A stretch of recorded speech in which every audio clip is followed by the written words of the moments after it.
Hello, you all. Welcome back. This is Aditi Gupta, and today the session is all about metals which we use in our daily life. Okay, so let's begin with our session. But initially, I want you to have a look of this colorful table. You don't have to retain it right now, but because definitely you are going to meet it in the future in higher classes with this table. So just no need, just have a look only. And why I'm showing this table is because this table actually gives you an idea to how many metals exist in this whole world. So that is why I'm showing this table right now. That's it. So let's what are metals actually? Initially we should know now what are metals.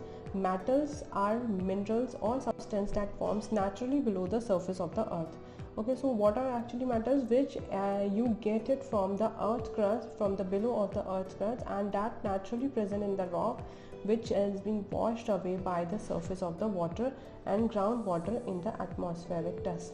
So these all are the metals, which is actually a form of a minerals or a substance which you find it actually from the depth of the earth surface. So generally what are the properties? Mainly जो metals होते हैं, these metals are lustrous in nature. These are shiny. Lustrous means which shows you the shine somewhere. It is shiny in nature. It shows a shine kind of property. That's why we make most of the ornaments and utensils from the metal. So whatever the ornaments, that somewhere it is a form of a metal. Okay, and it is also a good conductor of heat and electricity. That's why we use it in the formation of wires. You must have seen copper wires and your electric wires within that. So these all are the metals. Why we are using metals in? Because it is a good conductor of heat and electricity. Good conductor means it easily catches the heat or electricity, and it easily the flow of such things, whether it is of heat or thermal or electricity. So these all things are easily it can easily flow within that matter. Okay, so that's why these are the basic properties of the metals. So now we will talk about one by one of basic metals here, which we usually use in our lives.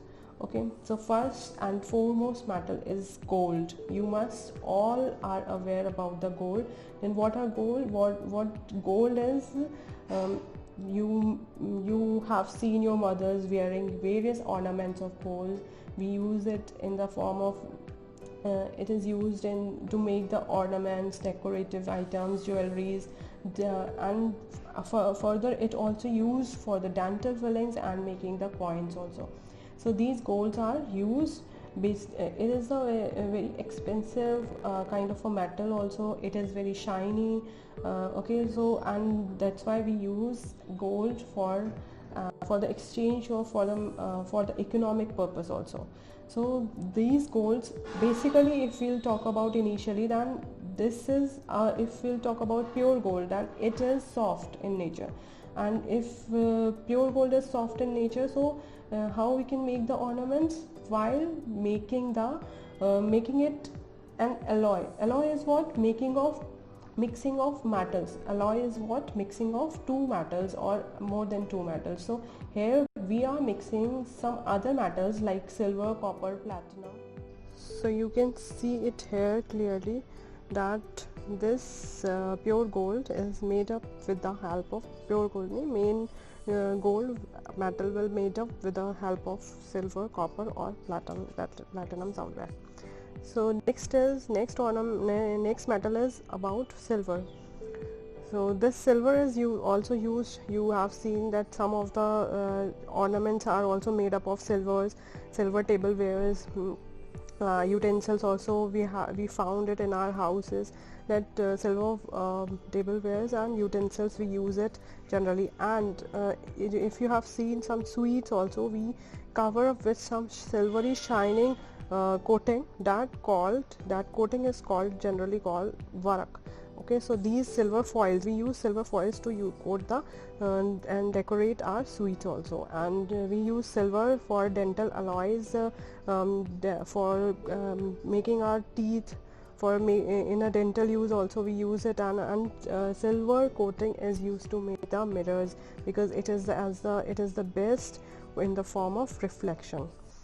Okay, so next metal is steel.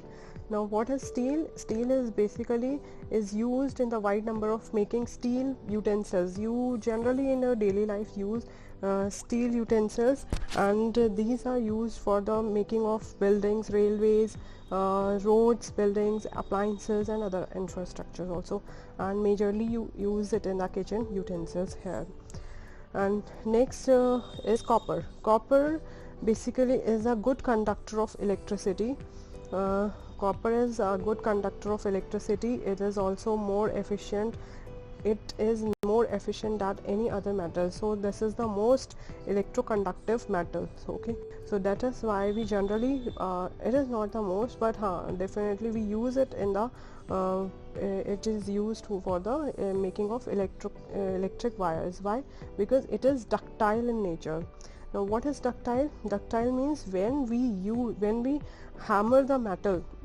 Ductility is the property when we hammer something that will not break down. Okay, that will not break down into the pieces, not break down, but instead of that it will form a sheet kind of structure and stretch it into the wires. Okay, so here, so that is why we use copper for this purpose.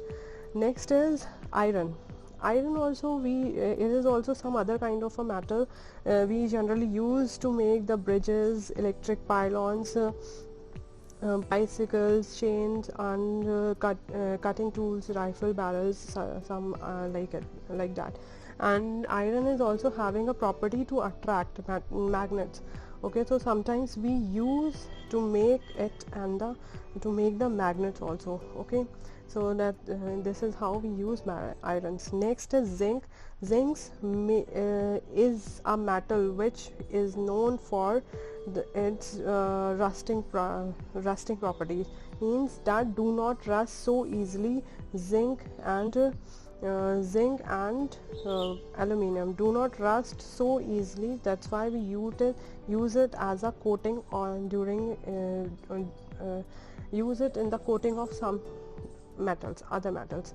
Okay, so here we use that zinc in the form of paints. Okay, so cheap paints and colors are made with the help of zinc dust, and that's why we paint our different materials with this, so that they easily do not rust usually. Okay, and that's why zinc rich paints are widely used as a primers. Okay, next is chromium.